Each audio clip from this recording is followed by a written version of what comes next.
So I just happened to come across this, and it's really strange, and it's actually kind of embarrassing. I'm gonna do it. I'm gonna do this video anyway, though. So back in the day, I used to run a blog back when I was an undergrad, and I was really just kind of learning about the world, learning about argumentation and different things like that. And so I wasn't as sharp as I am now. I was, especially after reading this thing, I was like, ugh, this is terrible. But I figure I'm going ahead and go ahead and embarrass myself a little bit. So I follow Thomas Chatterton Williams on Twitter, and he kind of started this whole new thing about hip hop again, about hip hop being negative in Black America and all this type of stuff. This is a view he's had for a long time, and I remember coming across it for the first time in about 2009 or whatever. And I was really a hip hop head at the time, so I was really defensive, and I really wanted to really just kind of talk about it. And I had just started a blog because I was forced to start a blog for a class, for an English class. And it was really my first foray into writing. It was writing blogs. And I didn't really know I was just putting my thoughts on page. I didn't really go through and start doing citations and all that type of shit as I would do, as you would do in like a normal response to something like that. Plus, it would make more sense for you to actually read in detail a lot of the commentary, which I think I read it, but I probably didn't read it that deeply.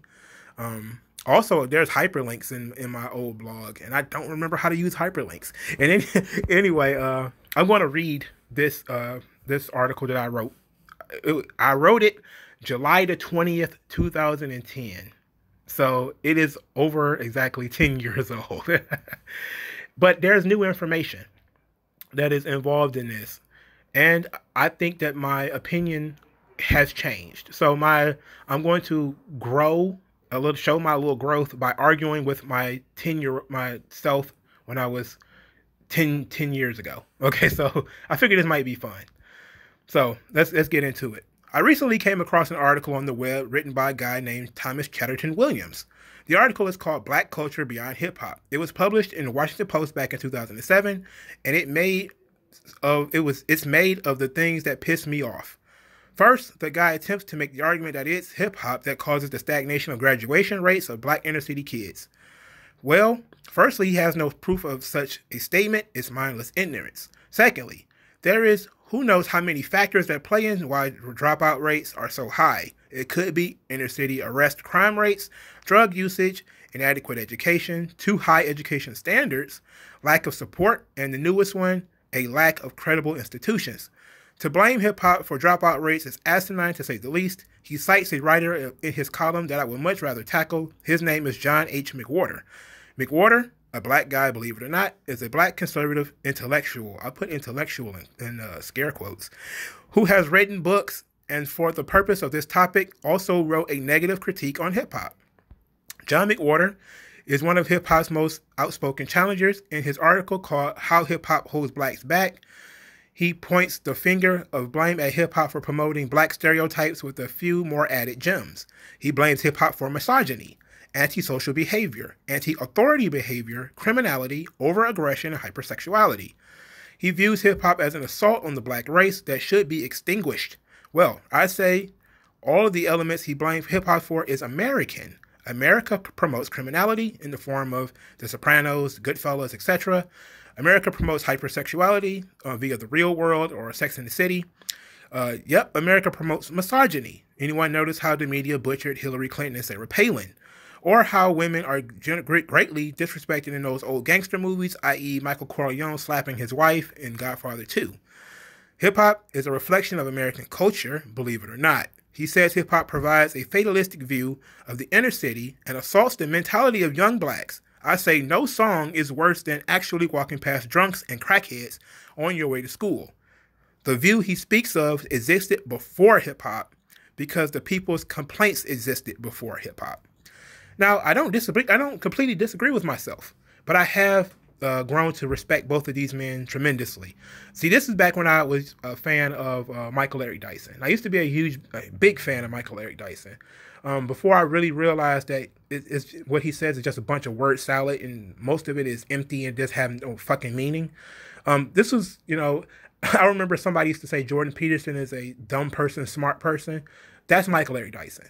And I say that, and that hurts for me to say, but he is one of those. He's a person that he sounds smarter than he really is. But I don't disagree with myself. I still don't blame hip hop for none of this stuff. But I have a more nuanced view. Being older now, I see why people think it's so negative. Furthermore, I came across, because Thomas Chatterton Williams is somebody I follow on Twitter. I wasn't even on Twitter in 2010. I don't think Twitter existed in 2010, did it? I don't know. In any event, he was posting about this, about hip hop. And somebody that he was talking to posted some links to a couple of articles.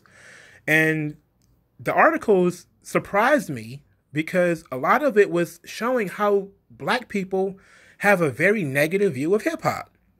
So before I get into how my views have changed, let's go through this. So the Pew Research Center, 2007, which was around the same time Thomas Chatterton Williams wrote his piece for the Washington Post. It says that 61% of blacks view that the morals of poor and middle-class black people as different within the last 10 years. In other words, black people poor black people and poor middle-class black people are more different than they are alike. Now, this is something that was proven years prior to even this. There's a book called Code of the Streets where they talk about the street values, and I forget what they're really called, but street values are sort of the no snitching, sort of hip hop type of values. Like that book is old as hell. That book came out in like 96 or 97 or something like that. So the idea that poor black people and middle class black people see the world differently, that's just obvious. But this is the part that really kind of threw me for a loop.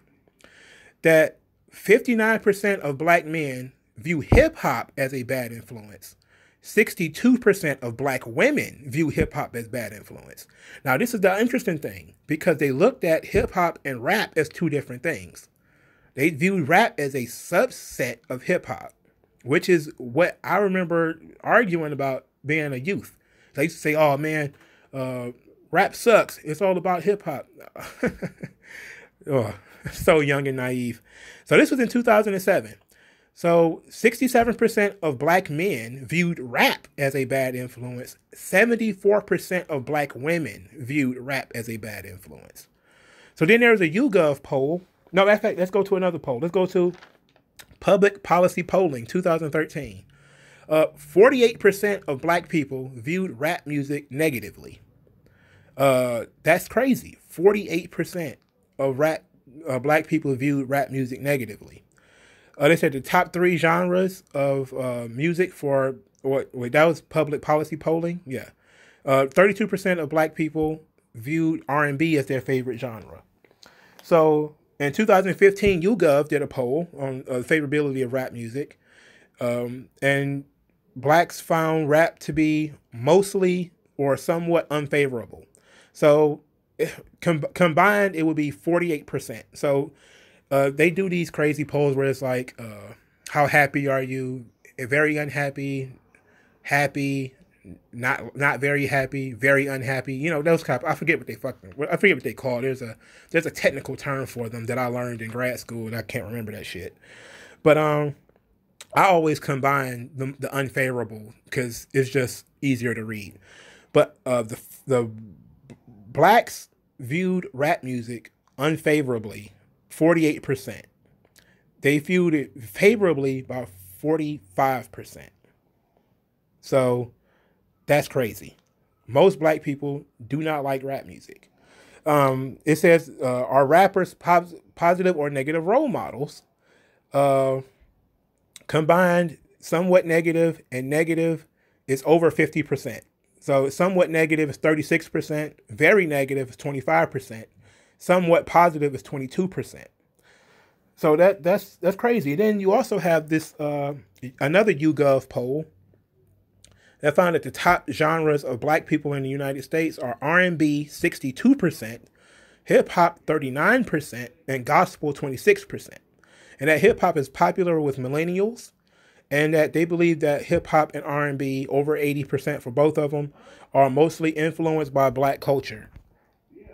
So it's a lot more nuanced than I believed. That I used to believe back in 2010 that I was on the right side. That Thomas Chatterton Williams and John McWhorter were wrong, and that most people loved black hip hop and rap. I don't know if I consider them two different things anymore, because I don't really even remember what like hip hop for most people is the five basics. You know, graffiti, dance, DJ, lyricism, and I forget what the fifth was. But some people, when they think of hip hop, they think of that. You know, they think of the culture. You know, the culture of hip hop, which would be, you know, break dancing and all that type of stuff, b-boys and scratching on records, that kind of thing. So your classic hip hop albums would be your 80s and 90s stuff, your Rakim and you know, your Rakim, your Nas, Illmatic, you know, some of the boots and jeans, Brooklyn's type of rap from like Biggie and Jay-Z, the early Jay-Z, not most recent Jay-Z. And your rap music would be kind of your ignorant nigga shit, you know, your DMX, your Jeezy, your 50 Cent, you know, where they talk about killing everybody and everybody's gonna die. Even though there was a little bit of that, people gonna get their head bust hip hop, there was like a lot of, you know, there was even some rape allusions in rap music, you know, like I'm talking crazy stuff like, you know, prison shanks and all that kind of other crazy shit that was going on. And I kind of saw that divergence, like, and I still do think that divergence still exists, because there is a certain culture to the hip hop culture that is artistic, that is creative, and I don't disagree with myself as far as I believe that rap music does promote antisocial behavior, criminalities, etc., etc. That has changed. A lot of rappers kind of have the mentality of I forget which movie it was in, but there was a gangster movie where I think it might be Goodfellas, where somebody said if you had a spine, you'd be out stealing, you know, and that kind of mentality does permeate through Black America, where it's like if you a real nigga, you'll be out robbing, you'll be out selling dope, you won't be out trying to find a job, you know, that kind of the hustler's mentality. Even though you can take hustler and turn it into something positive, which a lot of people did, you know, especially when people say they hustle stocks or they hustle businesses or whatever. It's just kind of a way of staying close to the hip hop ethos while, you know, and not alienating themselves. But when you talk about hustling, originally hustling was about doing illegal shit, running numbers, pimping, you know, different shit like that. So I don't know if I still view them as two different things. But I do think that a lot of rap music does promote a lot of negative shit to children. And a lot of people do listen to it. But I still agree with myself that this stuff happens before hip hop. You know, you can go back to movies.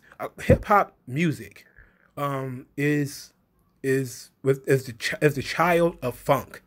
Like if you go back to funk music is not vulgar, but the juke era is pretty fucking vulgar. It's a lot of music in general, especially on the black side of music. I can't talk about, well, it's white people too, but especially on the black side of music, dog. Like there was a lot of drug addicts in the music industry, especially blues players, and that blues and heroin was so prevalent that James Baldwin wrote stories about it. And James Baldwin been dead for most people's life.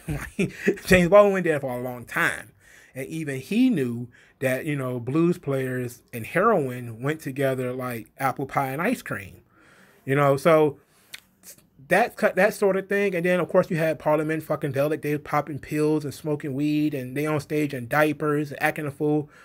And then you look at the culture, you know, so what was going on back when, so Ice Cube has a lyric, he said, I first heard nigga back in 1974 or some shit like that. Because that's back when Ice Cube was a kid. Like when you look at hip hop as far as the vulgar hip hop, which kind of began with NWA and Schoolie D and all that shit. When you look back at with the stuff they grew up on movies that promoted negative behavior. So the Mac, what's something else? Superfly, not Shaft to a lesser degree. You know, Shaft was supposed to be a hero, but a lot of the blaxploitation films were about black people fighting demand. You know, usually the police. and they were pimps and hustlers and all that type of stuff. Donald Goin novels. Donald Goin novels are some of the rawest shit that you could ever put in your brain. You know, something like what is it called? I got one right here. Hold on, let me grab it. So one Donald Goins novel is called White Man's Justice, Black Man's Grief. And in this book, men are getting raped. I read this. I read it's a novel, but in this book, men are getting raped. And in this other book, Never Die Alone, which ended up becoming a movie that DMX made. It was a movie starring DMX. Really good movie, by the way. You should watch it. But dude was like a dope drug dealer. Like Donald Goins wrote such raw music. You know, not raw music, raw novels, and that kind of stuff did permeate the 70s and the late 60s on black culture. You know, you could look at Gil Scott Heron. Not heroin, Gil Scott Heron, or Jill. It's Gil. Gil Scott Heron.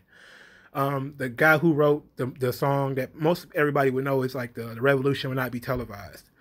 He was singing about, you know, angel dust back in the 60s. You know, he made a song called Me and the Devil right before he died. You know, it said, me and the devil walking side by side. He's talking about heroin. He was a heroin addict for like 40 fucking years before he died. Okay, and he was also like a poet and all that type of stuff. Like, that's the tradition that hip hop comes from. Like, people blame hip hop for that shit. No, those kids, the Ice Cubes and the Snoop Dogs and all that shit, they grew up watching the Mac on probably Beta or on TV, or they went to the theater and watched it, and they started mimicking that shit. That's where it came from, and the Mac and all that type of shit was just mimicking what white people were doing, which was, you know, Goodfellas, Goodfellas hadn't been created yet, but all the gangster movies that used to come out in the 40s and the 50s, because gangster movies are old as hell. They used to just be called crime dramas. You know, we call them gangster movies now, but they used to be called crime dramas. And so, you know, and America always has a fascination with criminals, always. Like, I believe Billy the Kid, you know, Butch Cassidy and the Sundance Kid. Like, all of these people are old criminals. John Dillinger, you know, Bonnie and Clyde. Like, there's a lot of history of America promoting criminality as something positive or something cool. And are you surprised that black people kind of think that way? You know, as far as it permeates through our society, it shouldn't be a surprise, you know, because for a lot of people who kind of and, you know, black Americans are kind of the standard of cool in America as well. Like, when people want to know what's cool, they go to the hood. They go to the hoods and they figure out what are the black kids doing. Like, there's something about that that's, you know, back when I was younger, I used to think that was dope. Like, oh yeah, white folks want to be like us. But then you kind of realize, like, wait a minute, I'm not so sure about that. Not so sure about that one, dog. Because they just going in and they're finding ways to monetize your negative culture. You know, they go in and, like, they used to bring Nelly and try to get Nelly to sell you Sprite. Like, he's, you know, it's kind of weird. You know, Ludacris doing Pepsi commercials. And you're like, they're kind of monetizing. Yeah, but you get what I'm saying. But I really haven't changed that much in 10 years. I do believe, I probably understand their arguments a lot more. And actually agree with what they've said a lot more as well. You know, I don't believe that rap music is something children should listen to. Now, it always disturbs me when children are dancing, especially provocatively, to rap music, that when young people know rap lyrics and they don't know the law, or they know rap lyrics but they can't read, you know, and all that type of shit, man, that shit bothers me. And I just kind of wanted to sit down and talk about it for a minute, just to break up the monotony a little bit. Because a lot of this stuff is just race and wrestling and all that type of shit. And sometimes I just want to talk about something different. But what do you guys think about rap music? And do you view rap music as favorably or unfavorably? Do you think it's positive or negative? Do you even listen to it? Like, I really don't listen to rap no more. You know, really, I barely listen to it. I listen to the people I used to listen to when I was a kid. So, like, a Nas drop a new album, I'll listen to that. but I'm not checking for anything new. I really don't want to hear it. Like, I'll listen to a song here and there from somebody, like especially if it's supposed to be funny, because a lot of the mumbling shit is supposed to be funny. I'll listen to that, but mostly, like, I'm not going out hunting like I used to. I used to go looking for new stuff to listen to, and now I'm just kind of like, I'm good, you know. I'm good. Like, have I crossed over? No, I just kind of went back. I just kind of went back even further and I started listening to, you know, blues and funk and all that type of stuff. But let me know what you guys think in the comment section. Like this video, share. Tell me what you think of rap music in the comment section below, and I'll talk to you guys later.